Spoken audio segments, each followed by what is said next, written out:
ഈ തവണ കോവിഡിൻ്റെ പശ്ചാത്തലത്തിൽ അത്തരം ബൃഹത്തായ പരിപാടികൾ സംഘടിപ്പിക്കാൻ സാധിച്ചില്ല എന്നുള്ള വസ്തുത നമുക്കെല്ലാവർക്കും പരസ്പരം ബോധ്യമുള്ളതാണ്. എന്നിരുന്നാൽ പോലും നമ്മുടെയൊക്കെ ഹൃദയത്തിൽ ജീവിക്കുന്ന ഒരു നൂറ്റാണ്ടിൻ്റെ തന്നെ ഇതിഹാസം എന്ന് രാഷ്ട്രീയ കേരളം വാഴ്ത്തപ്പെട്ടിട്ടുള്ള ഉജ്ജ്വലനായ പോരാളി സഖാവ് PR-ന്റെ ദീപ്തമായിട്ടുള്ള സ്മരണ തലമുറകൾ കാത്തുസൂക്ഷിക്കും എന്ന് പ്രഖ്യാപിച്ചുകൊണ്ടാണ് നമ്മുടെ തദ്ദേശ സ്വയംഭരണ സ്ഥാപന തെരഞ്ഞെടുപ്പ് കഴിഞ്ഞ് ചുരുങ്ങിയ ഇടവേളകളിൽ നമ്മൾ വിവിധ ഭാഗങ്ങളായി സംഘടിപ്പിച്ച PR അനുസ്മരണ കുടുംബയോഗങ്ങൾ തെളിയിച്ചിട്ടുണ്ട്. വലിയ തയ്യാറെടുപ്പുകളൊന്നുമില്ലാതെ ചുരുങ്ങിയ ദിവസങ്ങൾ കൊണ്ടാണ് പല സ്ഥലങ്ങളിലും നമ്മുടെ കുടുംബ യോഗങ്ങൾ വിളിച്ചു ചേർന്നത്. എന്നാൽ മുൻ വർഷങ്ങളിൽ നിന്നും വ്യത്യസ്തമായി ഇത്തവണ നടത്തി തീർത്തിട്ടുള്ള കുടുംബ യോഗങ്ങളിലെല്ലാം തന്നെ നല്ല പങ്കാളിത്തത്തോടുകൂടി അത്തരം പ്രവർത്തനങ്ങൾ നമുക്ക് തീർക്കാൻ വേണ്ടി സാധിച്ചിട്ടുണ്ട്. ഉപയുക്തമായിട്ടുണ്ടാവുമെന്ന് ഞാൻ വിശ്വസിക്കാം. ഇല്ലെങ്കിൽ ഉപയുക്തമാക്കണം. കുറെ കൂടി പ്രത്യേകിച്ച് യുവജന പ്രിയപ്പെട്ട സുഹൃത്തുക്കളും സഹപ്രവർത്തകരോട് എനിക്ക് അഭ്യർത്ഥിക്കാനുള്ളത്, നിങ്ങളാണ് ഭാവിയിൽ ഈ പാർട്ടിയുടെ കരുത്ത്. ഈ പാർട്ടിക്ക് ഒരു ചെറിയ ചടവ് പോലും ഉണ്ടായിട്ടില്ല. കാരണം കഴിഞ്ഞ കാലങ്ങളിലെ യുവാക്കളൊക്കെ തന്നെ ഈ പാർട്ടിക്ക് വേണ്ടി പ്രവർത്തിച്ചതിൻ്റെ ഫലമായിട്ടാണ് ഇന്നും ഇത്തരത്തിലെങ്കിലും ഈ പാർട്ടിയുടെ കൂടുതൽ ശക്തിപ്പെടുത്തിക്കൊണ്ട് മുന്നോട്ട് പോകാൻ സാധിക്കുന്നത്.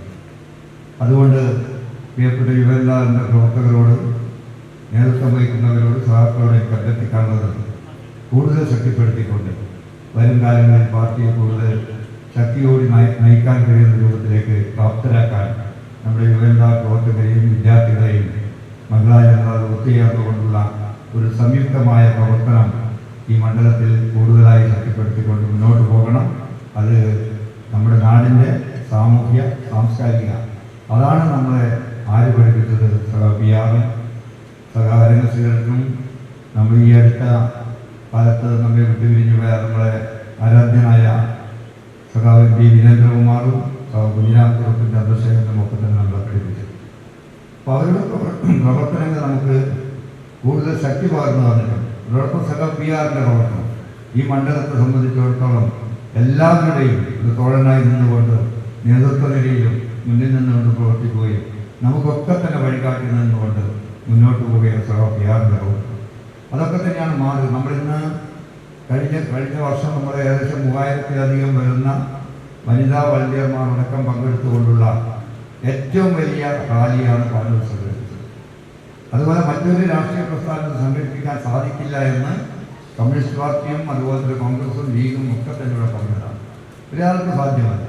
ഈ പ്രാവശ്യം ഇവിടെ പറഞ്ഞതുപോലെ, സൂചിപ്പിച്ചതുപോലെ COVID-19 എന്ന മഹാമാരി നമ്മളെ നേരിട്ടില്ലായിരുന്നെങ്കിൽ വളരെ ശക്തമായിട്ട് തന്നെ അത്തരത്തിലൊരു റാലി അടക്കമുള്ള അനുസ്മരണ സമ്മേളനം നമുക്ക് സംഘടിപ്പിക്കാൻ സാധിക്കും. നമ്മൾ സംഘടിപ്പിച്ചത് പല രീതിയിലായിരുന്നു.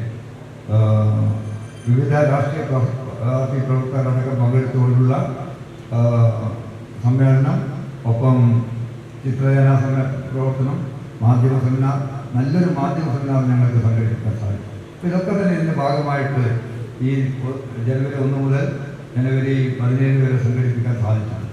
ഇന്ന് കൂടുതൽ ആളുകളെ പങ്കെടുപ്പിച്ചുകൊണ്ട്, കോവിഡ് പ്രോട്ടോകോൾ പാലിച്ചുകൊണ്ട് കൂടുതൽ ആളുകളെ പങ്കെടുപ്പിക്കാൻ സാധിക്കില്ല എന്നതുകൊണ്ടാണ് ഈ ഒരു രീതിയിലേക്ക് വൈകുന്നേരത്തെ സമാന സമ്മേളനങ്ങൾ നടത്തുന്നത്. ഞാൻ മറ്റു കൂടുതൽ കാര്യങ്ങളിലേക്കൊന്നും കിടക്കുന്നില്ല. എന്തായാലും ഞാൻ സൂചിപ്പിച്ച പോലെ ഒരുപാട് കാലമായിട്ട് ചർച്ചകൾ നടന്നു വരികയാണ്. നമ്മൾ LJD-യും JDS-ഉമായിട്ടുള്ള ലയനത്തിൽ പ്രവർത്തകരുടെ ഇടയിൽ ആശങ്കയായിരുന്നു. പക്ഷെ അതിനെല്ലാം വ്യത്യസ്തമായിട്ട് കഴിഞ്ഞ സംസ്ഥാന കമ്മിറ്റി ഒന്നടങ്കം ഏകദേശം ഒറ്റക്കെട്ടായി 1-2 പേർ ഒഴികെ ബാക്കി എല്ലാവരും തന്നെ ഇപ്പോഴും ലയനം വേണ്ട എന്ന്, നമുക്ക് വേണമെങ്കിൽ ഈ തെരഞ്ഞെടുപ്പൊക്കെ തന്നെ അസംബ്ലി തെരഞ്ഞെടുപ്പൊക്കെ കഴിഞ്ഞിട്ട് ആലോചിക്കാമെന്നുള്ള ധാരണയിലാണ് എത്തിയിരിക്കുന്നത്. വീണ്ടും അത് കൂടുതൽ പറഞ്ഞുകൊണ്ട് മുന്നോട്ട് പോകാൻ JDS-ന്റെ നേതൃത്വം മുന്നോട്ട് വരുന്നതെന്ന് കാണുമ്പോൾ അതൊരു വലിയ നാണക്കേടായിട്ടാണ് നമ്മൾ അപ്പോൾ എന്തായാലും ആ കാര്യത്തിലേക്ക് തന്നെ കൂടുതൽ കാര്യത്തിലേക്കൊന്നും കിടക്കുന്നില്ല.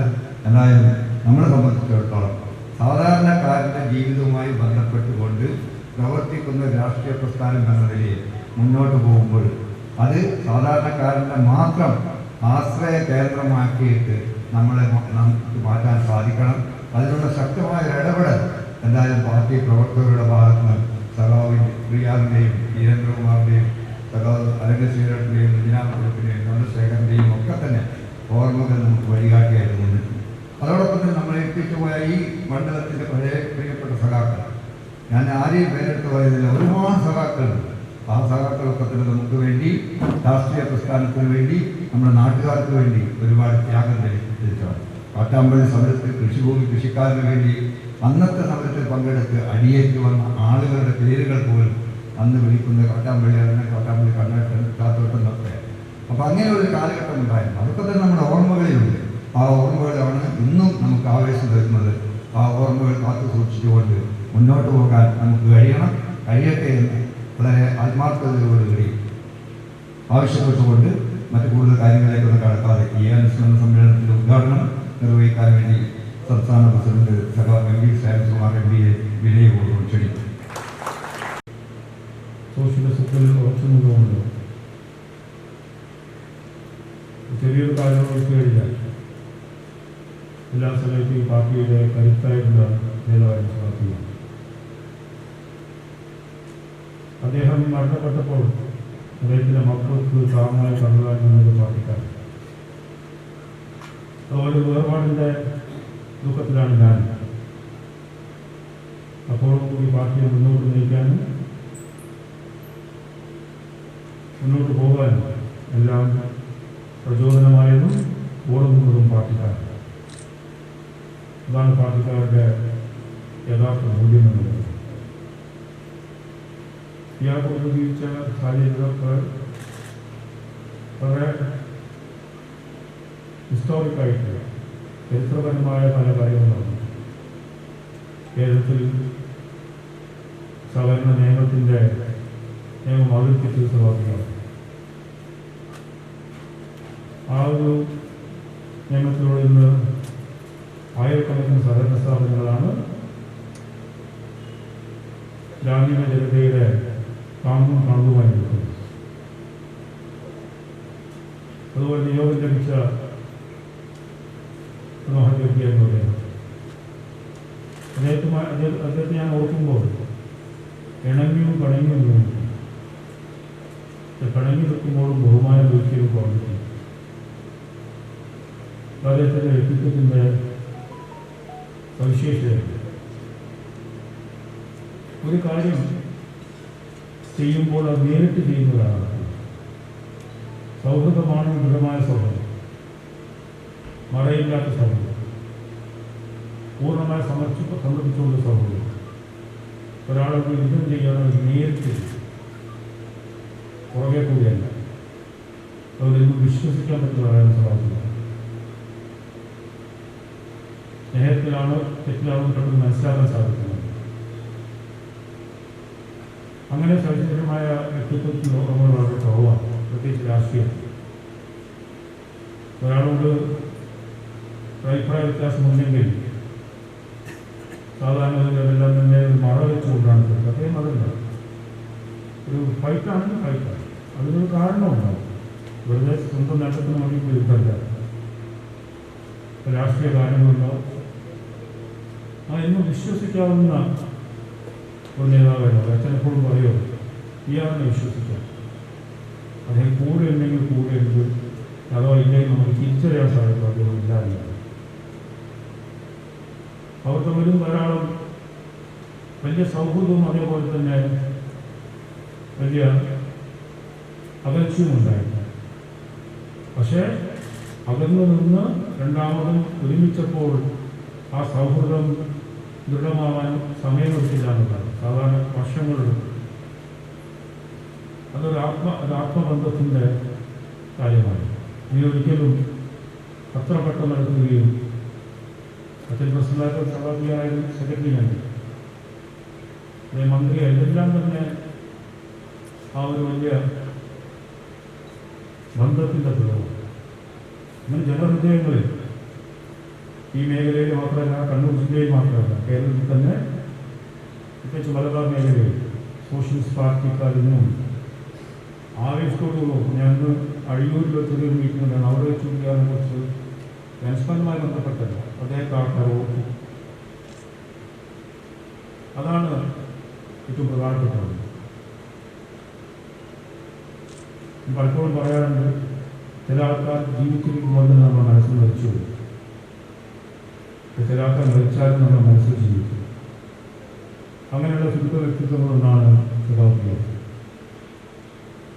അദ്ദേഹത്തിൻ്റെ സ്മരണയ്ക്ക് മുമ്പിൽ ഞാൻ ശിരസ് നമിക്കുക. അദ്ദേഹം മരിച്ചപ്പോൾ ഞാനിവിടെ ഉണ്ടായിരുന്നില്ല. 2001 ഞാൻ വിദേശത്തായിരുന്നു. എനിക്ക് വരാൻ സാധിച്ചു. അത് വന്നപാട് അദ്ദേഹത്തിൻ്റെ ഇടയിൽ പുഷ്പാർച്ചന നടത്തിയിട്ടാണ് ഞാൻ മടങ്ങിയത്. അപ്പോൾ ചെറുപ്പക്കാർക്കും മുതിർന്നവർക്കും എല്ലാം തന്നെ മാതൃക കാട്ടിക്കുന്ന നേതാവുണ്ടായിരുന്നു. 20 വർഷം കടന്നുപോയി അറിഞ്ഞില്ല.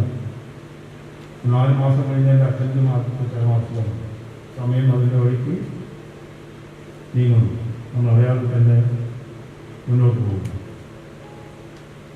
അതുകൊണ്ട് എല്ലാ വർഷവും ഈ സമ്മേളനം നടത്തിയെങ്കിലും ചെയ്യാറിൻ്റെ ഓർമ്മ എന്ന് മനുഷ്യ മനസ്സിലുണ്ടാവും. പക്ഷേ ഒരു പാർട്ടി എന്ന നിലയ്ക്ക് അദ്ദേഹത്തോട് ചെയ്യേണ്ട ഉത്തരവാദിത്വമാണ് അദ്ദേഹത്തെ ഓർക്കുക, അദ്ദേഹത്തിൻ്റെ ആശയങ്ങൾ ജനങ്ങൾ എത്തിക്കുക, ചെറുപ്പക്കാരന് അത് പ്രചരിപ്പിക്കുക. അങ്ങനെ ദൃഢമായ ഒരു നേതൃത്വം ഉണ്ടാക്കിയെടുക്കുക എന്നുള്ളതും ഇന്നത്തെ ആവശ്യകതയാണ്. അതുകൊണ്ടാണ് ചെറുപ്പക്കാരെല്ലാം തന്നെ ഞാനും മുമ്പ് പല ക്യാമ്പുകളും പങ്കെടുത്തിട്ടുണ്ട്. ഇയാളുടെ പ്രശ്നങ്ങൾ ബന്ധപ്പെട്ടു ഇതേപോലെ ചെറുപ്പക്കാരെല്ലാം പങ്കെടുക്കുന്ന ക്യാമ്പുകൾ. അങ്ങനെ തലമുറയെ ഉത്തരവാദിത്വമുള്ള പൗരനാക്കി മാറ്റിയെടുക്കാൻ വേണ്ടിയിട്ടുള്ള ശ്രമം കൂടിയാണ് ഈ അനുസ്മരണം എന്ന് പറയുന്നത്.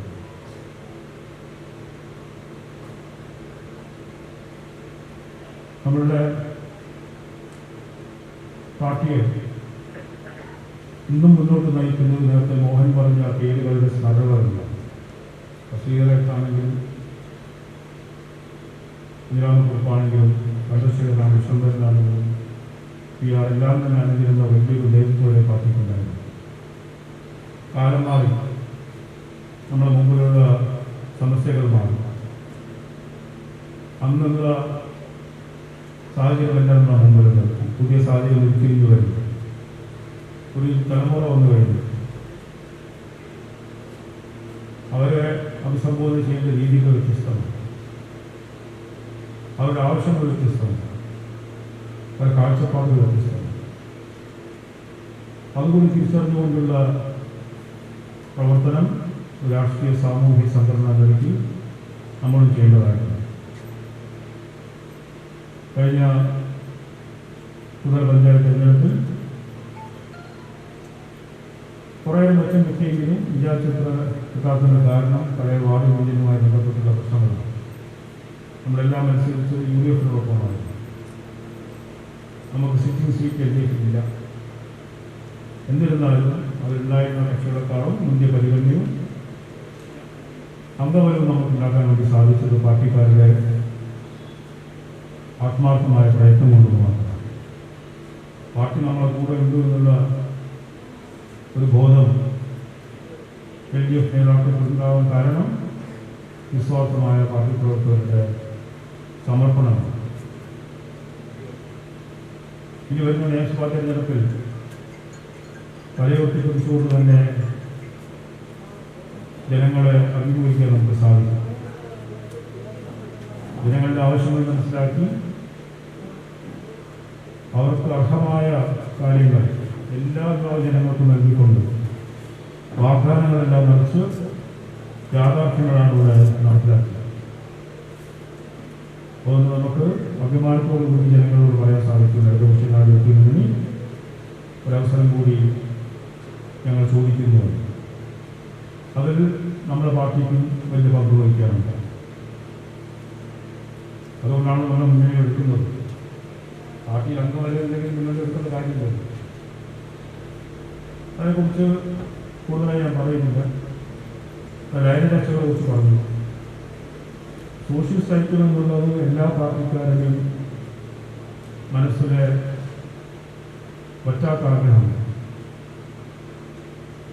ഇവിടെ വിവരിച്ചു നിൽക്കുന്ന രണ്ട് പാർട്ടികൾ യോജിക്കാൻ സാധിക്കുമോ എന്ന് പരിശോധന നടത്തി. അത് കുറേയൊക്കെ ചർച്ചകൾ നടന്നെങ്കിലും തീരുമാനങ്ങളൊന്നും എടുത്തിട്ടില്ല. അനവസരത്തിലുള്ള ആ ചർച്ചകൾ ആവശ്യമില്ല. നമ്മളിപ്പോൾ LJD ആണ്. ഒരു ലയനം ഉണ്ടാകുന്നവർ നമ്മൾ LJD ആണ്. അത് നടക്കുമോ ഇല്ലയോ എന്നുള്ളത് കാലത്തിൽ പറയാൻ സാധിക്കും. അങ്ങനെ പല ഘടകങ്ങളും ഒരു സംശയം കൂടാതെ LJD പ്രവർത്തകരായി എല്ലാവരും സധൈര്യം പ്രവർത്തിക്കണമെന്നാണ് നിങ്ങളോട് അഭ്യർത്ഥിക്കാനുള്ളത്. നമുക്കിയും പലതും ജനങ്ങൾ കൊണ്ട് ചെയ്യാനുണ്ട്, ഉത്തരവാദിത്വമുണ്ട്. അതിൽ യാതൊരു സംശയവും ഇല്ലാത്ത രീതിയിൽ അതിന് നടക്കുമ്പോൾ നടക്കട്ടെ. അതിനു വേണ്ടി അതിൻ്റെ പേരിൽ ഒരു എന്തെങ്കിലും കൺഫ്യൂഷൻ ഉണ്ടാവേണ്ട കാര്യം ഇവിടെ ഇല്ല. അതെല്ലാം സമയമാകുമ്പോൾ നടക്കുകയാണെങ്കിൽ നടക്കാം. നമ്മളിപ്പോൾ LJD ആകും. ആ ഒരു ധൈര്യത്തിൽ തന്നെ നമുക്ക് മുന്നോട്ട് പോകാം. എന്നൊക്കെ പറഞ്ഞതുപോലെ നമ്മളെന്തെങ്കിലും തെരഞ്ഞെടുപ്പിൽ മത്സരിക്കുന്നു, അത് കേവലം ഓരോ പഞ്ചായത്ത് അംഗങ്ങളാവണം, MLA ആവണം, MP ആവണം മാത്രമല്ല, അതാവുന്നതിലൂടെ സമൂഹത്തിലെ ജനങ്ങൾക്ക് എന്ത് ചെയ്യാൻ സാധിക്കുമെന്നുള്ള കാര്യങ്ങൾ നമ്മൾ അറിയുന്നു. അത് കേവലം ഒരു വ്യക്തിയുടെ സ്ഥാനമാനങ്ങൾക്കല്ല, സമൂഹത്തെ സേവിക്കാൻ വേണ്ടിയിട്ടുള്ളത്. അപ്പോൾ ഓരോ ഉത്തരവാദിത്വം ജനങ്ങളെ ഏൽപ്പിക്കുമ്പോൾ അവർ നമ്മളിൽ പ്രതീക്ഷ അർപ്പിച്ചുകൊണ്ട്, വിശ്വാസം അർപ്പിച്ചുകൊണ്ടാണ് അത് ഏൽപ്പിക്കുന്നത്. അതിനനുസരിച്ച് ഉയർന്ന് പ്രവർത്തിക്കാൻ നമുക്ക് സാധിക്കാം. അത് വ്യക്തിപരമായ നേട്ടമല്ല, മറിച്ച് സമൂഹത്തെ സേവിക്കാനുള്ള അവസരമുണ്ട്. ആ അവസരം നമുക്ക് നിയമസഭയിലും ഉണ്ടാകും. അതിനുള്ള ശക്തമായ പ്രവർത്തനം കാഴ്ചവെക്കേണ്ടതായിട്ടുണ്ട്. ഞാനിപ്പോൾ രാവിലെ മുതൽ വടകരയിലായിരുന്നു. അത് JDS-ൽ നമ്മളോടൊപ്പം നിന്ന് ആൾക്കാർ പോയ കുറേ ആൾക്കാർ തിരിച്ചു പോകുന്നു. അവർക്ക് മെമ്പർഷിപ്പ് കൊടുത്തിട്ടാണ് ഞാനിവിടെ ഈ യോഗത്തിൽ വന്നത്. അങ്ങനെ പല മേഖലകളിൽ നിന്നും വേറെയും കുറേ ആൾക്കാർ, മറ്റുള്ള പാർട്ടികൾ ആൾക്കാർ നമ്മൾ ബന്ധപ്പെടുന്നുണ്ട്. അങ്ങനെ നമ്മളുടെ ജനകീയ അടിത്തറ വിപുലീകരിക്കാനുള്ള ശ്രമമാണ് നടക്കുന്നത്. അത് പരിധിയിൽ നമുക്ക് വിജയിക്കാൻ സാധിച്ചു. അങ്ങനെ ശക്തമായ രാഷ്ട്രീയ പ്രവർത്തനത്തിലൂടെ നമ്മളുടെ ആശയങ്ങൾ സമൂഹത്തിൽ ജനങ്ങൾക്കെതിരായിട്ടുള്ള നയങ്ങൾ വരുമ്പോൾ അതിനെ എതിർക്കാനുള്ള ആർജവം അതുണ്ടാവാൻ വേണ്ടിയിട്ടാണ് നമ്മൾ രാഷ്ട്രീയത്തിൽ നിൽക്കുന്നത്. ഇന്ത്യയിൽ പല നിയമങ്ങളിലൂടെ നിർമ്മിക്കപ്പെടുന്നത്. കാർഷിക നിങ്ങൾക്ക് അറിയാമല്ലോ, ഞാൻ അതിനെക്കുറിച്ച് പറയേണ്ടതില്ല. അതിന് പാർലമെന്റിന്റെ അകത്തും പുറത്തും എതിർത്ത പാർട്ടിയാണ്. തികച്ചും ജനാധിപത്യമില്ലാത്ത രീതിയിലാണ് അതെല്ലാം പാസ്സാക്കിയെടുത്തത്. 3 ബില്ലുകൾ ഒരു ദിവസം എടുത്തുകൊണ്ട് വോട്ടിങ്ങിന് പോലും അവസരം നൽകാതെ സാധാരണ പ്രതിപക്ഷത്തിൻ്റെ ചില ഭേദഗതികൾ അംഗീകരിക്കാനുള്ള ജനാധിപത്യ പ്രക്രിയയിലേക്ക് പ്രധാനപ്പെട്ട കാര്യമാണ്. അതുപോലും ചെയ്യാൻ ഏകപക്ഷീയമായിട്ടാണ് ഈ ബില്ലുകൾ അവതരിപ്പിച്ചത്. ഇന്ത്യൻ കർഷകർ അതിനെതിരെ സന്ധിയില്ലാ സമരം ചെയ്യുന്നില്ല. 50 ദിവസം പിന്നിട്ട് കഴിഞ്ഞു. സുപ്രീം കോടതി ഇടപെട്ടു. കർഷകർ പിന്മാറിയിരുന്നെങ്കിൽ ഈ സമരം പൊളിയുമായിരുന്നു. അതിന് ജനപിന്തുണ ഏറിക്കൊണ്ടിരിക്കുകയാണ്. വിവിധ പ്രദേശങ്ങളിൽ പിന്തുണയേറുന്നത്. ഈ നിയമം പിൻവലിക്കാതെ കേവലം 2-3 സ്ഥാപനങ്ങൾക്ക് വേണ്ടി ഇന്ത്യയിലെ കർഷകരെയും നമ്മളുടെ ഭക്ഷ്യമേഖലയെയും തീവ്രതയ്ക്കൊക്കെ നമുക്ക് അംഗീകരിക്കാൻ സാധിക്കും. അതിനെതിരെയുള്ള പോരാട്ടം ശക്തമാക്കണം. നാളെ മണ്ഡലം തരത്തിലൊരു കൂട്ടായ്മ പറഞ്ഞിട്ടുണ്ട്. ഈ മണ്ഡലത്തിൽ നല്ലപോലെ നടത്താം. നിങ്ങളിപ്പം കുറച്ചേ പരിപാടികൾ നടത്തിയില്ല. എന്നിരുന്നാലും അത് നമ്മളുടെ അടിസ്ഥാനപരമായ പ്രശ്നമാണ്. കർഷകർക്ക് ഒരു നിലകൊണ്ട പാർട്ടി, സാധാരണക്കാരുടെ നിലകൊണ്ട പാർട്ടി. അപ്പോൾ അവരുടെ പ്രശ്നങ്ങൾ വരുമ്പോൾ നമുക്ക് ഒതുങ്ങിയിരിക്കാനാവില്ല. അപ്പം അതിൻ്റെ ആ സന്ദർഭം കൂടി ഊർജിതമായി നമ്മൾ തുറക്കേണ്ടിയിരിക്കും. തുറന്നു കഴിഞ്ഞാൽ നമുക്ക് ഊർജ്ജം കൊടുക്കേണ്ടിയിരിക്കും. അത് തൊഴിൽ നിയമങ്ങൾ വരുന്നത് ഇനിയിപ്പോൾ ഒരാളുടെ പോകുന്ന ഭരണഘടന വരുമെന്ന് ചെയ്യും. ഒരു ജനാധിപത്യ മതേതര സമൂഹം എന്നുള്ള ഭരണഘടനയുടെ കാഴ്ചപ്പാടിന് മാറ്റുന്നത്. ഇതെല്ലാം നമ്മൾ മുമ്പ് സംഭവിക്കാൻ വേണ്ടി പോകുന്ന കാര്യങ്ങളാണ്. അതിനെതിരായ പ്രതിരോധങ്ങൾ ശക്തിപ്പെടുത്തിയില്ലെങ്കിൽ അതിൻ്റെ ഭവിഷ്യത്ത് നമ്മളടക്കം അനുഭവിക്കേണ്ടി വരും. അത്ര വലിയ പാർട്ടിയൊന്നും അല്ലെങ്കിലും കേരളത്തിൻ്റെ രാഷ്ട്രീയ അജണ്ട സെറ്റ് ചെയ്ത ചരിത്രം നമുക്കുണ്ട്. നമ്മൾ ഉയർത്തിക്കൊണ്ടുവന്ന കാര്യങ്ങൾ ഇനി യാഥാർത്ഥ്യമായിക്കൊണ്ടിരിക്കുകയാണ്. അത് കുടിവെള്ളത്തിൻ്റെ ആണെങ്കിലും കർഷകരുടെ ആണെങ്കിലും സാധാരണക്കാരാണെങ്കിലും. ഇവിടെ പ്രകൃതി ചൂഷണത്തെക്കുറിച്ച് പറയുന്നു. നമ്മൾ ഉയർത്തിക്കൊണ്ടുവന്ന സബ്ജക്റ്റാണ്. മനുഷ്യൻ്റെ മൗലികാവകാശമാണ് ജലം, വായു, മണ്ണ് വരുന്നത്. അത് കവർന്നെടുക്കാൻ ആരും അനുവദിച്ചുകൂടാ. ഇത് 80കളിൽ പിതാവ് പറയുമ്പോൾ നമുക്കെല്ലാം തോന്നി എന്താണ് ഇദ്ദേഹം പറയുന്നതെന്ന് പലർക്കും ആശങ്കയുണ്ടായി. ഇങ്ങനെയൊക്കെ നടക്കുമോ? ജലം ഒരു കമ്മോഡിറ്റിയായി മാറുമോ? ഉൽപ്പന്ന വസ്തുവായി മാറുമോ? ഒരു മാസം മുമ്പ് അമേരിക്കയിലെ സ്റ്റോക്ക് എക്സ്ചേഞ്ചിൽ മുൻകൂർ വിൽപ്പന, ഫോർവേഡ് ട്രേഡിംഗ് നടന്നു. ജലത്തിന് വേണ്ടി ഒരു ഇത്ര കിലോമീറ്ററിന് ഇത്ര രൂപ. അതിനർത്ഥം കുറച്ച് കാലം കഴിഞ്ഞാൽ, ഇപ്പോൾ തന്നെ നമ്മൾ ജലത്തിന് പണം നൽകിയാൽ ജലത്തിൻ്റെ അവകാശം നമുക്ക് നഷ്ടപ്പെടാവുന്ന. ഇത്തരത്തിൽ സമൂഹത്തെ ബാധിക്കുന്ന വളരെ കാതലായ പ്രശ്നങ്ങളിൽ ശക്തമായ പ്രതികരിച്ച പാരമ്പര്യമാണ് നമുക്ക്. ഒരു ഭാവി തലമുറയുടെ, ഒരു തലമുറയിലേക്ക് വരാൻ വേണ്ടി പോകുന്ന തലമുറകളുടെ ഉന്മൂലനത്തേക്ക് നയിക്കുന്ന ഇത്തരത്തിലുള്ള നയങ്ങൾക്കെതിരെ ശക്തമായ പോരാട്ടം നമ്മൾ നടത്തേണ്ടിയിരിക്കും. അതിനെല്ലാം മുന്നിൽ പോരാളികളായി സോഷ്യലിസ്റ്റുകൾ ഉണ്ടാവും. സമൂഹത്തിൽ നടക്കുന്ന ഇത്തരത്തിലുള്ള പ്രവണതകളെ ശക്തമായി എതിർത്തുകൊണ്ട് സാധാരണക്കാരൻ ശബ്ദമായി അവൻ്റെ ശക്തിയായി നിൽക്കേണ്ട ചുമതല നമുക്കുണ്ട്. നമുക്ക് മറന്നുകൂടാ. ഈ ചെറുപ്പക്കാരോട് പറയണം, നിങ്ങളുടെ ഭാവിയാണ്. ഇന്ന് നിങ്ങൾ വേറെ രീതിയിൽ ചിന്തിക്കാമായിരിക്കാം, പക്ഷെ ഞങ്ങൾ പറയുന്ന കാതലായ പ്രശ്നമാണ്, നിങ്ങളുടെ ഭാവിയുടെ പ്രശ്നമാണ്. നിങ്ങൾക്ക് ജീവിക്കാൻ ആവാസ വ്യവസ്ഥ ഉണ്ടാവില്ല, കുടിക്കാനുള്ള വെള്ളം ഉണ്ടാവില്ല, ഓക്സിജന് പണം നൽകേണ്ടി വരും. ഇതൊക്കെ യാഥാർത്ഥ്യമായിക്കൊണ്ടിരിക്കുക. അതെല്ലാം നമ്മൾ കൊണ്ടുവന്ന പ്രശ്നങ്ങളാണ്. അത് ഊന്നിക്കൊണ്ട് കൂടുതൽ ശക്തമായ രാഷ്ട്രീയ പ്രവർത്തനം നടത്തേണ്ട കാലഘട്ടം കൂടിയാണെന്ന് ഞാൻ ഓർമ്മിപ്പിക്കുന്നത്. അതിന് മുൻനിരയിൽ ഈ പ്രദേശത്തെ മുഴുവൻ പാർട്ടിക്കാർ വളർത്തിക്കാനും സമൂഹത്തെ അത് പറഞ്ഞ് ബോധ്യപ്പെടുത്താനും അതിലൂടെ അവരുടെ വിശ്വാസം നൽകിയെടുക്കാനും നമുക്ക് സാധിക്കും. അത്തരത്തിലുള്ള പ്രവർത്തനങ്ങൾ നടക്കുമെന്ന് എനിക്ക് പ്രതീക്ഷയുണ്ട്. കൂടുതൽ സംസാരിക്കുന്നില്ല.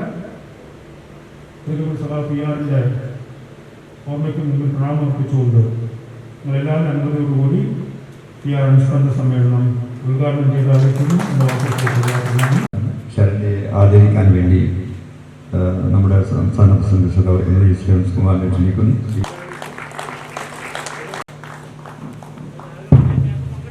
തലമുറകളുടെ ഒരു സംഗമമായി ഈ അനുസ്മരണ സമ്മേളനം മാറി എന്നുള്ളത് ഒരു കാലഘട്ടത്തിൽ സോഷ്യലിസ്റ്റ് പ്രസ്ഥാനത്തിൽ നയിക്കുകയും നേതൃത്വം നൽകുകയും ചെയ്ത സഖാവ് PR-ന്റെ മകൻ, സഖാവ് വീരേന്ദ്രകുമാറിൻ്റെ മകൻ, മറ്റു പല നേതാക്കന്മാരും അതുപോലുള്ള നേതാക്കന്മാരുടെ തലമുറകളുടെ മാറ്റമായി ഈ വേദിയെ കാണാൻ സാധിച്ചത് അതിയായ സന്തോഷമാണ്. PR കേരള രാഷ്ട്രീയത്തിന് നൽകിയ സംഭാവനകളെക്കുറിച്ച് ഇവിടെ സൂചിപ്പിക്കപ്പെട്ട രാഷ്ട്രീയത്തിൽ മാത്രമല്ല സാമൂഹിക സാംസ്കാരിക രംഗത്ത് കേരളം കൈവരിച്ച പുരോഗതിക്ക് മറ്റു പലരെയും പോലെ പങ്കുവഹിക്കാൻ സാധിച്ചിട്ടുള്ള നേതാക്കന്മാരിൽ ഒരാളാണ് സഖാവ് PR. അദ്ദേഹം പ്രതിദാനം ചെയ്ത രാഷ്ട്രീയ പ്രസ്ഥാനമായിട്ടുള്ള സോഷ്യലിസ്റ്റ് പ്രസ്ഥാനം ഇന്ത്യയുടെ രാഷ്ട്രീയ ചരിത്രത്തിൽ തന്നെ, കേരളത്തിൽ മാത്രമല്ല, പല വിപ്ലവകരമായ മാറ്റത്തിന് നാന്ദി കുറിക്കാൻ നമ്മുടെ പ്രസ്ഥാനത്തിന് സാധിച്ചു. ഇവിടെ സൂചിപ്പിക്കുകയുണ്ടായി, കേരളത്തിലെ സഹകരണ മേഖലയ്ക്ക് ശക്തമായ അടിത്തറ പാകിയത് 1967 EMS മന്ത്രിസഭയിൽ സഹകരണ വകുപ്പ് മന്ത്രിയായിരുന്ന PR കൊണ്ടുവന്ന സഹകരണ നിയമമാണെന്ന് പറഞ്ഞു. ഇന്ന് ആ നിയമം കേന്ദ്ര ഗവൺമെന്റ് ഭേദഗതി വരുത്തി അട്ടിമറിക്കാൻ ശ്രമിക്കുന്ന സന്ദർഭത്തിൽ PR-നെ ഓർക്കുമ്പോൾ എത്ര ദീർഘവീക്ഷണത്തോടു കൂടിയാണ് സഹകരണ മേഖലയെ പുഷ്ടിപ്പെടുത്തുന്നതിന് വേണ്ടി PR അന്ന് ഈ സഹകരണ നിയമം കൊണ്ടുവന്നതെന്ന് നാം ഓർക്കേണ്ടതായിട്ടുണ്ട്. അതുപോലെ തന്നെ PR മുന്നോട്ട് വെച്ച രാഷ്ട്രീയത്തിന്, സോഷ്യലിസ്റ്റ് ഇടതുപക്ഷ ഐക്യം എന്ന രാഷ്ട്രീയത്തിന് വലിയ പ്രസക്തി ഉണ്ടായിക്കൊണ്ടിരിക്കുന്ന ഒരു കാലഘട്ടമാണ്. ഇന്ത്യയിൽ പ്രത്യേകിച്ച് വർഗീയ ഫാസിസത്തിന് പ്രാമുഖ്യം കൊടുത്തുകൊണ്ട് ഭരിക്കുന്ന കേന്ദ്ര ഗവൺമെന്റിന്റെ നിലപാടുകൾക്കെതിരെ അതിന് ബദലായി വരാൻ സാധിക്കുന്നത് ഇന്ത്യയിൽ സോഷ്യലിസ്റ്റ് ഇടതുപക്ഷ പ്രസ്ഥാനങ്ങൾക്ക് മാത്രമേ സാധിക്കുകയുള്ളൂ എന്ന് തെളിയിക്കുന്ന സംഭവ വികാസങ്ങൾ നമ്മുടെ രാജ്യത്താകെ നടന്നുകൊണ്ടിരിക്കുക. കേരളത്തിൽ ഏറ്റവും ഒടുവിൽ നടന്ന ത്രിതല പഞ്ചായത്ത് തെരഞ്ഞെടുപ്പിൽ ഇടതുപക്ഷ ജനാധിപത്യ മുന്നണിയുടെ മികവുറ്റ വിജയം അത് തന്നെയാണ് സൂചിപ്പിക്കുന്നത്. നമ്മുടെ സംസ്ഥാനത്ത് ത്രിതല പഞ്ചായത്ത് തെരഞ്ഞെടുപ്പുകളിൽ സാധാരണ രീതിയിൽ നടക്കുന്നത് എന്താണ്? ഒന്നൊഴിച്ച് മറ്റെല്ലാ പ്രാവശ്യവും കേരളത്തിൽ ആരാണോ ഭരിക്കുന്നത് അവർക്കെതിരെയുള്ള ഒരു രാഷ്ട്രീയ വിധിയെഴുത്തായിരിക്കും ത്രിതല പഞ്ചായത്ത് തെരഞ്ഞെടുപ്പുകളിൽ നടക്കുക. 1990-ൽ സഖാവ് VK നായനാരുടെ നേതൃത്വത്തിലുള്ള ഇടതുപക്ഷ ഗവൺമെന്റ് ഭരിച്ചിരുന്ന സന്ദർഭത്തിലാണ് അന്ന് രൂപീകൃതമായ ജില്ലാ കൗൺസിൽ തെരഞ്ഞെടുപ്പിൽ ഇടതുപക്ഷ ജനാധിപത്യ മുന്നണി മികച്ച വിജയം നേടിയത്. അതിനുശേഷം ഇങ്ങോട്ട് നടന്ന എല്ലാ തെരഞ്ഞെടുപ്പുകളിലും ആരാണോ സംസ്ഥാനം ഭരിക്കുന്നത് ആ ഗവൺമെന്റിനെതിരെയുള്ള ഒരു ജനവികാരം എന്ന നിലയിൽ ഈ ത്രിതല പഞ്ചായത്ത് തെരഞ്ഞെടുപ്പുകളിൽ പ്രകടമായ വിധിയെഴുത്തുണ്ടാകും. ഇപ്പൊ 2010 മുതലുള്ള നമ്മുടെ അനുഭവം എടുത്തു നോക്കുക. 2010-ൽ കേരളം ഭരിച്ചിരുന്നത് LDF ആണ്. അന്ന് സഖാവ് VS അച്യുതാനന്ദനായിരുന്നു മുഖ്യമന്ത്രി. അന്ന് നടന്ന തെരഞ്ഞെടുപ്പിൽ UDF-ന് വലിയ മേൽക്കോയ്മ നേടാൻ സാധിച്ചു. 2010-ലെ തെരഞ്ഞെടുപ്പിൽ പഞ്ചായത്തുകളിലെ റിസൾട്ട് വന്നപ്പോൾ ഏകദേശം 582 പഞ്ചായത്തിൽ ഐക്യ ജനാധിപത്യ മുന്നണി ജയിച്ചപ്പോൾ LDF-ന് അന്ന് ജയിക്കാൻ സാധിച്ചത് വെറും 384 പഞ്ചായത്തുകൾ മാത്രമാണ്. അതുപോലെ ബ്ലോക്ക് ഡിവിഷൻ എടുത്തു നോക്കിയാൽ, ബ്ലോക്ക് പഞ്ചായത്ത് എടുത്തു നോക്കിയാൽ 92 ബ്ലോക്കുകളിൽ UDF ജയിച്ചപ്പോൾ LDF ആകട്ടെ 60 എണ്ണത്തിൽ ജയിച്ചു. ജില്ലാ പഞ്ചായത്ത് 8-ഉം 6-ഉമായിട്ടാണ് വിധിയെഴുത്തുണ്ടായത്. 8 UDF-നും 6 LDF-നും. അത് 2015 വന്നപ്പോൾ 2010-ലാണ് നമ്മൾ UDF-ന്റെ ഭാഗമായി മാറിയത്. നമ്മൾ UDF-ന്റെ ഭാഗമായി മാറിയതിന് ശേഷം നടന്ന ആ തെരഞ്ഞെടുപ്പിൽ മലബാർ പ്രദേശങ്ങളിലെല്ലാം തന്നെ അന്ന് വരെ UDF-ന് കിട്ടാത്ത പല പഞ്ചായത്തുകളും UDF-ന് വിജയിക്കാൻ സാധിച്ചത് നമ്മുടെ പാർട്ടിയുടെ സഹായമുണ്ടാണ്. എന്നാൽ 2015-ലെ തെരഞ്ഞെടുപ്പ് വന്നപ്പോൾ കേരളം ഭരിച്ചിരുന്നത് UDF ആണ്. ഉമ്മൻചാണ്ടിയായിരുന്നു അന്നത്തെ മുഖ്യമന്ത്രി. അന്നത്തെ ഒരു തെരഞ്ഞെടുപ്പ് ഫലം നമ്മളൊന്ന് വിലയിരുത്താൻ നോക്കിയാൽ അന്ന് 2010 UDF-നുണ്ടായ മേൽക്കോയ്മ 15 നഷ്ടപ്പെട്ടു. അന്ന് പഞ്ചായത്തുകളിലെ റിസൾട്ട് വന്നപ്പോൾ UDF-ന് കിട്ടിയത് വെറും 342 എണ്ണമാണ്. 2010 അത് 582. UDF ഭരിച്ചുകൊണ്ടിരുന്നപ്പോൾ നടത്തിയ തെരഞ്ഞെടുപ്പിൽ അത് 342 കുറഞ്ഞു.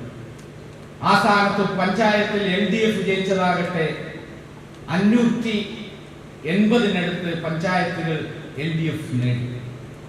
ബ്ലോക്ക് പഞ്ചായത്തുകളിൽ 98 എണ്ണമാണ് LDF നേടിയത്. അന്ന് UDF നേടിയത് കേവലം 54.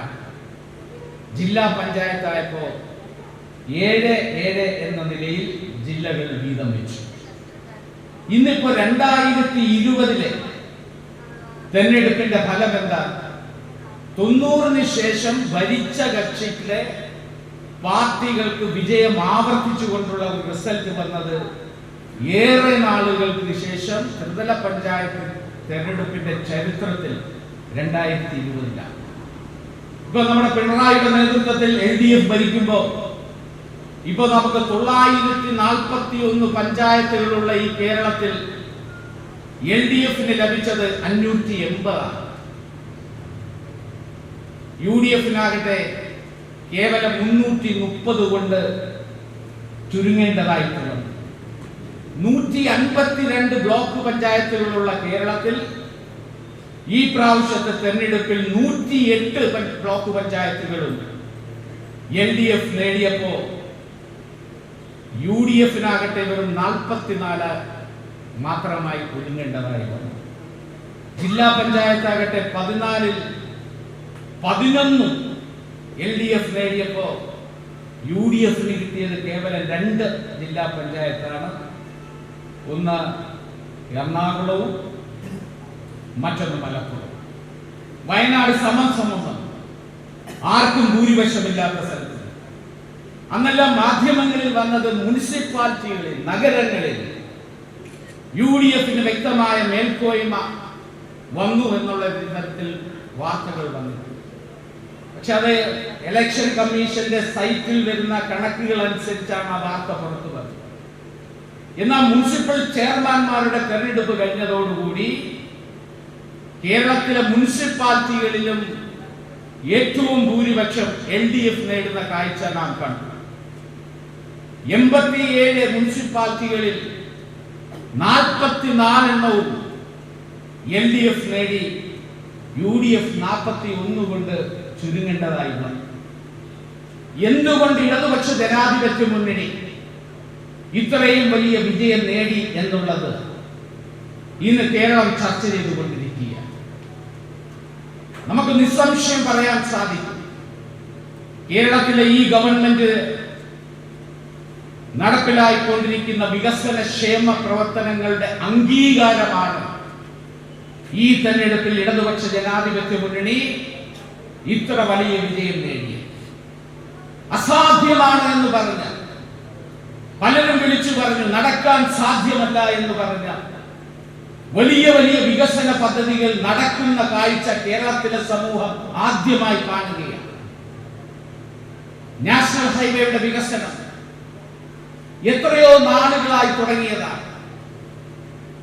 നമുക്കറിയാം, കേരളത്തിൽ സ്വർണത്തെക്കാൾ വിലയാണ്, പൊന്നിനേക്കാൾ വിലയാണ് ഭൂമിക്കുള്ളത്. ഭൂമി വികസനത്തിന്റെ ഭാഗമായി ഭൂമി വാങ്ങുക, ഭൂമി ഏറ്റെടുക്കുക എന്നുള്ളത് ഏറ്റവും ശ്രമകരമായ ദൗത്യമാണ്. അവിടെയാണ് ഈ പിണറായിയുടെ നേതൃത്വത്തിലുള്ള ഈ ഗവൺമെന്റ് വന്നതിന് ശേഷം കാസർഗോഡ് മുതൽ തിരുവനന്തപുരം വരെയുള്ള 4 വരി പാതയാക്കുന്നതിന്റെ ഭാഗമായിട്ടുള്ള സ്ഥലമെടുപ്പ് പൂർത്തീകരിച്ചു. പ്രത്യേകിച്ച് മലപ്പുറം ജില്ലയിലൊക്കെ എന്തെല്ലാം വിഷയങ്ങളായി മുസ്ലിം ലീഗും ജമാഅത്ത് ഇസ്ലാമി പോലുള്ള മതതീവ്രവാദ പ്രസ്ഥാനങ്ങളും എല്ലാം ചേർന്നുകൊണ്ട് ഞങ്ങളുടെ ജീവൻ പണയം വെച്ച് ഈ സ്ഥലങ്ങൾ സംരക്ഷിക്കുമെന്ന് പറഞ്ഞുകൊണ്ട് നടത്തിയ വലിയ പ്രക്ഷോഭങ്ങൾ കേരളം കണ്ടതാണ്. അവിടെയാണ് വികസനത്തിന്റെ സാധ്യത, ആവശ്യകത ജനങ്ങളെ ബോധ്യപ്പെടുത്തി ജനങ്ങളുമായി സംസാരിച്ച് ഇന്ത്യ 4 വരി പാതയ്ക്ക് വേണ്ടിയുള്ള സ്ഥലമെടുപ്പ് പൂർത്തീകരിച്ചു എന്ന് മാത്രമല്ല, എടുത്ത സ്ഥലങ്ങൾക്ക് വില നിശ്ചയിച്ച്, മാർക്കറ്റ് വില നിശ്ചയിച്ച് ഈ ഗവൺമെന്റ് കൊടുത്തുകൊണ്ടിരിക്കുകയാണ്. നടക്കില്ല എന്ന് പറഞ്ഞ് എഴുതിത്തള്ളിയ പദ്ധതിയാണ്. അതിവിടെ പൂർത്തീകരണ ഘട്ടത്തിലേക്കാണ്. സ്ഥലമെടുപ്പുമായി ബന്ധപ്പെട്ട് പൂർത്തീകരിച്ചു. നമുക്കറിയാം, ഗെയിൽ ഗ്യാസ് പദ്ധതി 2013 ഉമ്മൻചാണ്ടിയുടെ ഗവൺമെന്റ് ഭരിക്കുന്ന സന്ദർഭത്തിൽ ആരംഭിച്ച പദ്ധതി. 2014 പ്രശ്നങ്ങൾ, സ്ഥലം വിട്ടുകൊടുക്കില്ല, വലിയ വലിയ പ്രക്ഷോഭങ്ങൾ, സമരങ്ങൾ. ഗവൺമെന്റ് പാതിക്കിട്ട് മുടങ്ങി, നിർത്തി. ആ പദ്ധതി മുടങ്ങിക്കിടന്ന സന്ദർഭത്തിൽ ഈ ഗവൺമെന്റ് വന്നു. ഇപ്പോൾ ഇതാ ഗെയിൽ ഗ്യാസ് പദ്ധതി, പ്രകൃതി വാതക പൈപ്പ് ലൈൻ പദ്ധതി പൂർത്തീകരിച്ചിരിക്കുന്നു. അത് കമ്മീഷൻ ചെയ്തു. രാഷ്ട്രീയപരമായ അഭിപ്രായ വ്യത്യാസങ്ങൾ കേന്ദ്രവും കേരളവും തമ്മിലുണ്ടെങ്കിൽ പോലും ആ പദ്ധതി ഉദ്ഘാടനം ചെയ്തുകൊണ്ട് ഇന്ത്യയുടെ പ്രധാനമന്ത്രി പറഞ്ഞത് ശ്രദ്ധേയമായ വാക്കുകളാണ്. അദ്ദേഹം പറഞ്ഞു, വർഷങ്ങൾക്ക് മുമ്പ് തുടങ്ങിയ ഈ പദ്ധതി ഇന്ന് യാഥാർത്ഥ്യമായത് കേരളം ഭരിക്കുന്നത് സഖാവ് പിണറായി ആയതുകൊണ്ടാണ് എന്ന് ഇന്ത്യയുടെ പ്രധാനമന്ത്രിയായ നരേന്ദ്രമോദിക്ക് പറയേണ്ടി വന്നു. ഊർജ വകുപ്പ് മന്ത്രി ഫെഡറൽ സംസ്ഥാനങ്ങളും കേന്ദ്രവും എങ്ങനെയായിരിക്കണം എന്നുള്ളതിന്റെ വികസനത്തിന്റെ കാര്യത്തിൽ മാതൃകയാണ് കേരളത്തിലെ പിണറായി ഗവൺമെന്റ് എന്ന് പറഞ്ഞ് പ്രശംസിക്കുകയുണ്ടായി. എന്താ ഗെയിൽ ഗ്യാസ് പദ്ധതി കൊണ്ടുണ്ടാകുന്ന പ്രയോജനം? കൊച്ചിയിൽ നിന്ന് പൈപ്പ് ലൈൻ വലിച്ചു, ഗ്യാസ് പൈപ്പ് ലൈൻ വലിച്ചു മംഗലാപുരം വരെ എത്തുക, വ്യവസായശാലകൾക്ക് കൊടുക്കുക, വീടുകളിൽ ഗ്യാസ് എത്തിക്കുക. ഇപ്പോ ഗ്യാസ് സിലിണ്ടറിന്റെ വില എത്രയാ? 700 രൂപയ്ക്ക് എടുത്തിരിക്കുക. ദിവസവും ആഴ്ചതോറും ഗ്യാസ് സിലിണ്ടറിന്റെ വില കൂട്ടുകയാണ് കേന്ദ്ര ഗവൺമെന്റ്. ഈ പൈപ്പ് ലൈൻ യാഥാർത്ഥ്യമായാൽ നമ്മുടെ എല്ലാം വീടുകളിലെ അടുക്കളയിലേക്ക് ഗ്യാസ് നേരിട്ടെത്തുകയാണ്. കുടിവെള്ളം കുടിക്കാൻ ടാപ്പ് തുറക്കുന്നത് പോലെ അടുക്കളയിൽ വലിച്ചു കൊണ്ടെത്തി നിർത്തുന്ന ഒരു മീറ്റർ ഘടിപ്പിക്കും. ആ പൈപ്പ് തുറന്നാൽ പാചകത്തിന് ഗ്യാസ് വരികയാണ്. നമ്മൾ ആവശ്യമുള്ള ഗ്യാസ് എടുക്കുമ്പോൾ എത്ര ഗ്യാസ് ഉപയോഗിച്ചെന്ന് ആ മീറ്റർ തെളിയും. ആ മീറ്ററിൽ വരുന്നതിന്റെ അടിസ്ഥാനത്തിൽ പൈസ കൊടുത്താൽ മതി. ഇപ്പോ കൂട്ടുന്ന ശരാശരി കണക്കനുസരിച്ച് മാസം ഒരു വീട്ടിന് ചെലവാകുന്നത് ഗ്യാസിന് 200 രൂപയിൽ താഴെയാകാൻ പോവുകയാണ്. പരീക്ഷണാടിസ്ഥാനത്തിൽ എറണാകുളത്തെ കളമശ്ശേരി, കാക്കനാട് പ്രദേശങ്ങളിൽ ഈ ഗ്യാസ് പദ്ധതി വീടുകളിൽ പൈപ്പ് ലൈൻ വഴി എത്തിച്ചു തുടങ്ങിയിരിക്കുന്നു. ഇനി സിറ്റി ഗ്യാസ് പദ്ധതി എന്ന നിലയിൽ എല്ലാ നഗരങ്ങളിലും പഞ്ചായത്തുകളിലും തദ്ദേശ സ്വയംഭരണ സ്ഥാപനങ്ങൾ വഴി ഈ പദ്ധതി ആരംഭിക്കാൻ പോവുകയാണ്. വലിയ മാറ്റം കേരളത്തിൽ ഉണ്ടാകാൻ പോവുകയാണ്. വ്യവസായശാലകളിൽ എത്തിയതോടുകൂടി അവർ ഉത്പാദിപ്പിക്കുന്ന ഉൽപ്പന്നങ്ങളുടെ വില കുറയും. അത് മാർക്കറ്റിൽ ജനങ്ങൾക്ക് വില കുറഞ്ഞ ഉൽപ്പന്നങ്ങൾ കിട്ടാനുള്ള സാധ്യതകളുടെ വാതിൽ തുറക്കപ്പെടുകയാണ്. എഴുതിത്തള്ളിയ പദ്ധതിയാണ് ഈ ഗെയിൽ ഗ്യാസ് പദ്ധതി. നടക്കില്ല എന്ന് പറഞ്ഞെടുത്ത് ഇച്ഛാശക്തിയുള്ള ഒരു ഗവൺമെന്റ് എങ്ങനെയായിരിക്കണം വികസന പ്രവർത്തനം നടത്തുക എന്ന് തെളിയിച്ചു കൊടുത്ത ഒരു പദ്ധതിയായി ഗെയിൽ ഗ്യാസ് പദ്ധതി മാറി. മൂന്നാമത്തെ പദ്ധതി ഇടമൺ കൊച്ചി പവർ ഹൈവേ. എല്ലാവരും പറഞ്ഞു അത് സാധ്യമല്ല. കഴിഞ്ഞ 5 വർഷം മുമ്പ് കേരളത്തിന്റെ വൈദ്യുതി മേഖലയിലെ സ്ഥിതി എന്താ? പഠിക്കുന്ന കുട്ടികൾക്കറിയാം. വീടുകളിൽ പഠിച്ചുകൊണ്ടിരിക്കുമ്പോൾ പവർ കട്ട്, അരമണിക്കൂർ എല്ലാ വീടുകളിലും പവർ കട്ട് എന്ന സ്ഥിതി മാറിയിരുന്നു കേരളത്തിൽ. അത് സാധ്യമായത് ഇടമൺ കൊച്ചി പവർ ഹൈവേ നിലവിൽ വന്നതുകൊണ്ടാണ്. ആ പദ്ധതിയും കമ്മീഷൻ ചെയ്തു. ഞാൻ സൂചിപ്പിക്കുന്നത്, ഒരു ഭാഗത്ത് നടക്കില്ല, അസാധ്യമെന്ന് പറഞ്ഞ പല വികസന പദ്ധതികളും സാധ്യമാക്കിക്കൊണ്ടിരിക്കുന്ന ഗവൺമെന്റ്, മറുഭാഗത്ത് ക്ഷേമകരമായ പ്രവർത്തനങ്ങൾ ജനങ്ങളെ കൂട്ടിച്ചേർത്ത് നിർത്തിക്കൊണ്ട് അവരെ ബുദ്ധിമുട്ടുള്ള സന്ദർഭത്തിൽ അവരെ സഹായിക്കാൻ രണ്ട് കൈയുമായി മുന്നോട്ട് വന്ന ഒരു ഗവൺമെന്റ്, ആ ഗവൺമെന്റിനുള്ള അംഗീകാരമായിട്ടാണ് ഇടതുപക്ഷ ജനാധിപത്യ മുന്നണിക്ക് ഉജ്ജ്വല വിജയം കേരളത്തിൽ നേടാൻ സാധിച്ചത്.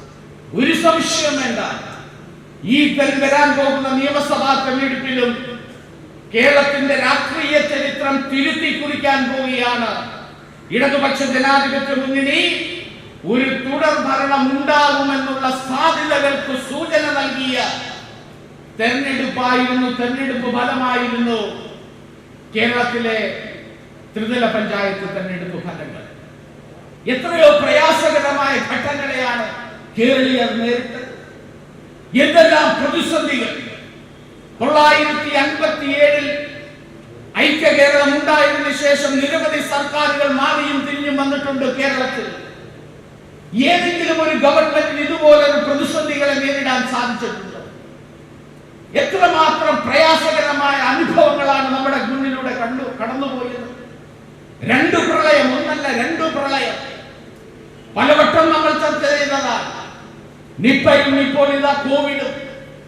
കോവിഡിന്റെ ഈ കാലഘട്ടത്തിൽ ലോകം മുഴുവൻ, വികസിത രാഷ്ട്രങ്ങളായ രാജ്യങ്ങൾ മുഴുവൻ എങ്ങനെയാണ് മുന്നോട്ട് പോകുന്നതെന്ന് അറിയാതെ സ്തംഭിച്ചു നിന്നിരുന്ന സാഹചര്യത്തിൽ സാമ്പത്തികമായി തകർന്നടിഞ്ഞുകൊണ്ടിരിക്കുന്ന പല രാജ്യങ്ങളും, അവിടെയാണ് കേരളത്തിലെ ജനങ്ങൾ പട്ടിണിയിലാകരുത് എന്ന് കണ്ടുകൊണ്ട് അവർക്ക് ആശ്വാസം, ചെറുതായ ആശ്വാസം എത്തിക്കാൻ ഭക്ഷ്യധാന്യങ്ങൾ അടങ്ങിയ കിറ്റുകൾ വിതരണം ചെയ്തു. എന്റെ ഒരു അനുഭവം, കേരളത്തിന്റെ പ്രിയപ്പെട്ട മലയാള സിനിമാ സംവിധായകൻ രഞ്ജിത്തിന്റെ ശബ്ദം നമ്മൾ പുറത്തു കേട്ടു. രഞ്ജിത്ത് ഈ തെരഞ്ഞെടുപ്പിന് മുമ്പ് അദ്ദേഹത്തിന്റെ സിനിമയുടെ ഷൂട്ടിങ്ങിന്റെ ലൊക്കേഷൻ തേടി വയനാട് ഭാഗത്ത് പോയപ്പോൾ ഒരു ഉൾപ്രദേശത്ത് പോയി ലൊക്കേഷൻ എല്ലാം കണ്ട് തിരിച്ചു മടങ്ങുക ഒരു ചായപ്പീടികയിൽ കയറി. ചായ കുടിക്കുന്ന അവസരത്തിൽ രഞ്ജിത്ത് ആ ചായക്കടക്കാരനോട് ചോദിച്ചു പോലും, ചേട്ടാ എങ്ങനെയുണ്ട് തെരഞ്ഞെടുപ്പ്? അദ്ദേഹം പറഞ്ഞു, തെരഞ്ഞെടുപ്പിന് എന്ത് പറയാ, തെരഞ്ഞെടുപ്പ് വരും പോകും, ആരെങ്കിലും ജയിക്കും. എന്നാലും ആർക്കാണ് സാധ്യത? ഒരു നിമിഷം പോലും ആലോചിക്കാതെ അദ്ദേഹം മറുപടി പറഞ്ഞു പോലും ചായക്കടക്കാരൻ, എന്താ സംശയം സർ, പട്ടിണി കിട്ടില്ലല്ലോ, പട്ടിണി കിട്ടില്ലല്ലോ. നമ്മളെ പട്ടിണിയിലേക്ക് പോകേണ്ട എത്രയോ അവസ്ഥ കേരളത്തിലുണ്ടായി. അന്നെല്ലാം നമ്മളെ പട്ടിണിക്ക് ഇടാതെ നമ്മളെ കൂട്ടി യോജിപ്പിച്ച് മുന്നോട്ട് കൊണ്ടുപോയ ഒരു സർക്കാർ ഈ സംസ്ഥാനത്തില്ലേ, അവർ തന്നെയല്ലേ ജയിക്കേണ്ടത്? അപ്പൊ രഞ്ജിത്ത് അദ്ദേഹത്തിന്റെ പ്രസംഗത്തിൽ പറഞ്ഞു, ഈ ശബ്ദമാണ് കേരളത്തിൽ കേൾക്കേണ്ടത്, ഇതാണ് മാധ്യമങ്ങൾ കേൾപ്പിക്കേണ്ടത്. മറ്റു പലതും പറയുന്നതിനേക്കാൾ മാധ്യമങ്ങൾ ഉറച്ച ശബ്ദത്തിൽ കേൾപ്പിക്കേണ്ട സ്വരമാണ് ആ ചായപീടികക്കാരൻ പറഞ്ഞത്. അതാണ് കേരളത്തിന്റെ അനുഭവം. സാധാരണക്കാരന് വേണ്ടി, പാവപ്പെട്ടവന് വേണ്ടി നിലനിൽക്കുന്ന ഒരു ഗവൺമെന്റ്, അവർക്ക് വേണ്ടി പ്രവർത്തിക്കുന്ന ഒരു ഗവൺമെന്റ്.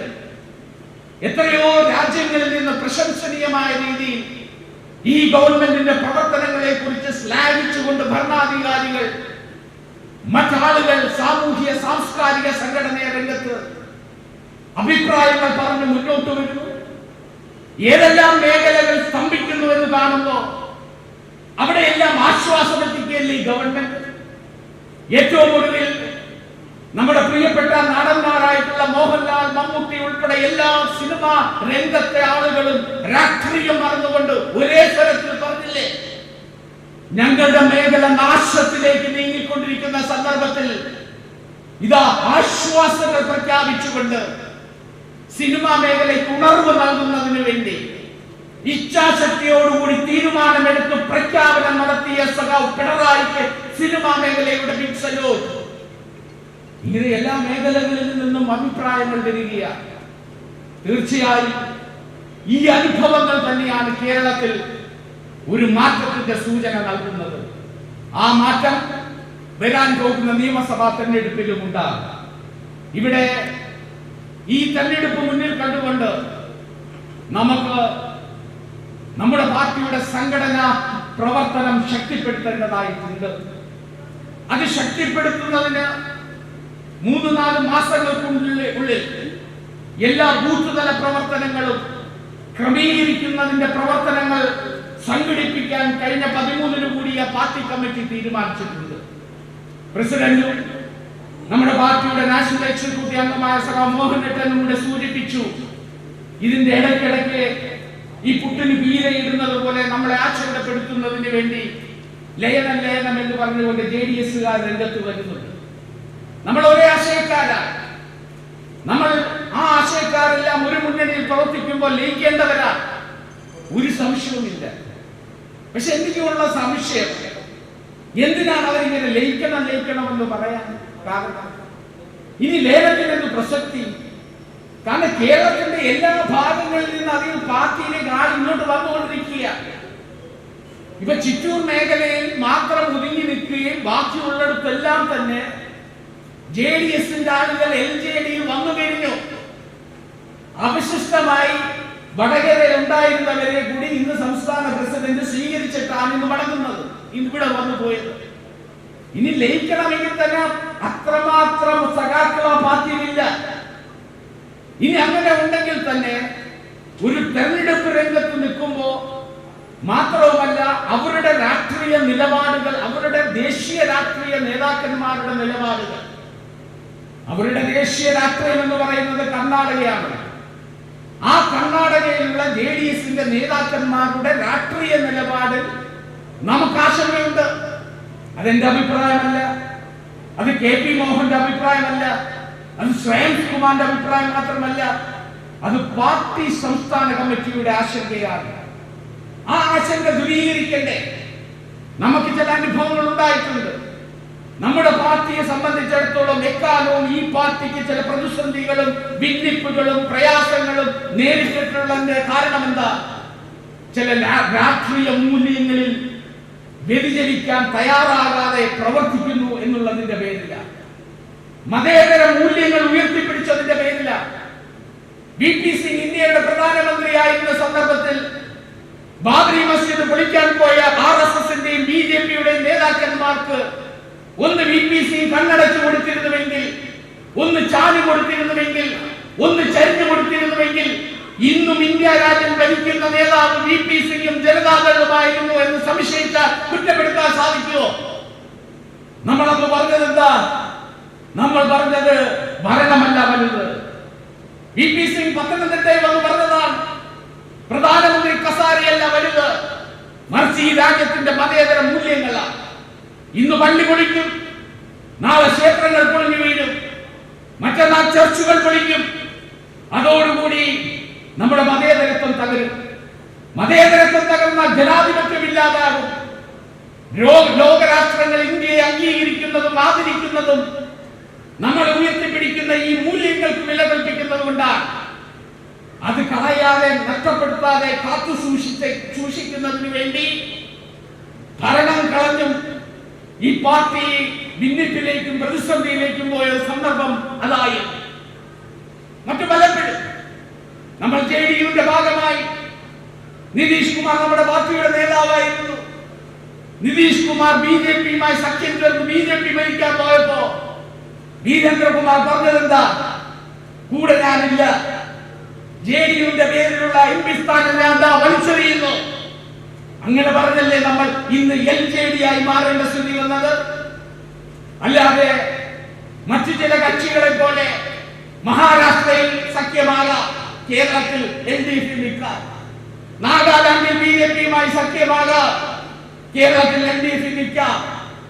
ആ രാഷ്ട്രീയ വൈരുദ്ധ്യം നമ്മളേക്ക് പിടിക്കാൻ തയ്യാറല്ല എന്നുള്ളത് കൊണ്ടാണ് സോഷ്യലിസ്റ്റുകൾ ഇത്രമാത്രം പ്രയാസകരമായ ഘട്ടങ്ങളെ ഒരു പാർട്ടി എന്ന നിലയിൽ നമുക്ക് നേരിടേണ്ടി വന്നത്. അതിന് നമുക്ക് കരുത്ത് നൽകിയത് PR-നെ പോലുള്ള നേതാക്കന്മാരുടെ നേതൃപരമായ ആ കാലഘട്ടത്തിൽ നമ്മെ നയിച്ചതിന്റെ ഗുണങ്ങളും ഫലങ്ങളുമാണ്. ഇന്നും നമ്മൾ ഇങ്ങനെയെങ്കിലും നിലനിൽക്കുന്നതെന്ന് നാം ഓർക്കേണ്ടതായിട്ടുണ്ട്. ഞാൻ പല യോഗങ്ങളിലും പറയും, നമ്മുടെ പാർട്ടിയുടെ ഈ സംഘടന ഈ നിലയിലെങ്കിലും പിടിച്ചു നിൽക്കുന്നത് അതിന്റെ മുഴുവൻ ക്രെഡിറ്റും പാർട്ടിയുടെ താഴെത്തട്ടിൽ പ്രവർത്തിക്കുന്ന സഖാക്കളാണ് എന്ന് പറയാൻ ഞാൻ ആഗ്രഹിക്കും. കാരണം ഇങ്ങോട്ട് മാറാൻ പറയുമ്പോ ഇങ്ങോട്ട് വരും, അങ്ങോട്ട് മാറാൻ പറയുമ്പോ അങ്ങോട്ട് പോകും. പതാകകളെ മാറി ഏറ്റുപിടിക്കാൻ പറയുമ്പോ ആവേശത്തോടുകൂടി ഏറ്റുപിടിക്കും. നമ്മുടെ ആ പ്രതിസന്ധി കാലഘട്ടത്തിലെ പ്രയാസങ്ങളെ കുറിച്ച് അവർ തിരിച്ചറിയും. അവരാണ് ഈ പാർട്ടിയുടെ ശക്തി. അതുകൊണ്ട് നിസ്സംശയം നിങ്ങൾക്ക് മുന്നോട്ട് പോകാം. നിങ്ങളെ വഴിയിൽ കളഞ്ഞുകൊണ്ട്, നിങ്ങളെ ആശങ്കപ്പെടുത്തിക്കൊണ്ട് ഒരു തീരുമാനവും LJD സംസ്ഥാന കമ്മിറ്റിയുടെ ഭാഗത്തുനിന്നുണ്ടാവില്ല. നമ്മൾ ഐക്യത്തോടുകൂടി ഈ പാർട്ടിയെ ശക്തിപ്പെടുത്തി 2016 നിയമസഭാ തെരഞ്ഞെടുപ്പിൽ നമുക്കുണ്ടായ തീർത്ഥാനുഭവങ്ങൾ, നമുക്ക് നഷ്ടപ്പെട്ടു പോയ മണ്ഡലങ്ങൾ പിടിച്ചുകൊണ്ട് ഈ 2021 തെരഞ്ഞെടുപ്പിന് ശേഷം ഉജ്ജ്വലമായ രീതിയിൽ നമുക്ക് മുന്നോട്ട് പോകാം.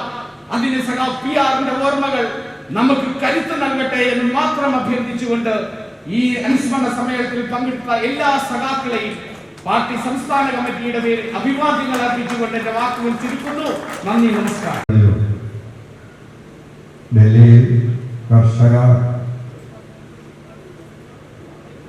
ഡൽഹിയിൽ സമരം ചെയ്യുന്ന കർഷകർക്ക് ഐക്യദാർഢ്യം പ്രകടിപ്പിച്ചുകൊണ്ട് LJD-യുടെ നേതൃത്വത്തിൽ ഒരു സായാഹ്ന കൂട്ടായ്മ സംഘടിപ്പിച്ചിട്ടുണ്ട്. അപ്പോൾ എല്ലാ ആളുകളും, പ്രവർത്തകരും ഇവിടെ എത്തിച്ചേർന്ന മുഴുവൻ ആളുകളും നാളെ വൈകുന്നേരം 4 മണിക്ക് പാനൂർ ബസ് സ്റ്റാൻഡിൽ എത്തിച്ചേരണമെന്ന് അഭ്യർത്ഥിക്കുകയാണ്. ഇത് നമുക്ക് വേണ്ടിയാണ്. കാലത്ത് കണ്ണൂരിൽ നിങ്ങളുടെ ലോകത്തെ കാര്യങ്ങളുണ്ട്. വൈകുന്നേരം 4 മണിക്ക് എല്ലാ മണ്ഡലങ്ങളിലും, സംസ്ഥാനങ്ങളിലെ എല്ലാ മണ്ഡലങ്ങളിലും നടക്കുന്നുണ്ട്. നമ്മുടെ ഈ ജില്ലയിലെ മുഴുവൻ മണ്ഡലങ്ങളിലും 4 മണിക്ക് അതത് പ്രദേശത്ത് ഐക്യദാർഢ്യം സംഘടിപ്പിച്ചിരിക്കുകയാണ്. അപ്പോൾ എല്ലാവരും പങ്കെടുക്കണമെന്ന് അഭ്യർത്ഥിച്ചുകൊണ്ട് അടുത്തതായി സംസാരിക്കാൻ വേണ്ടി സഹവിക്ക് ക്ഷണിക്കുന്നു. ദീപ്തമായ സ്മരണമൊരുക്കുന്ന ഈ ധന്യമുഹൂർത്തത്തിൽ PR-ന്റെ ജ്വലിക്കുന്ന ഓർമ്മകൾ നമ്മുടെ മുന്നിലേക്ക്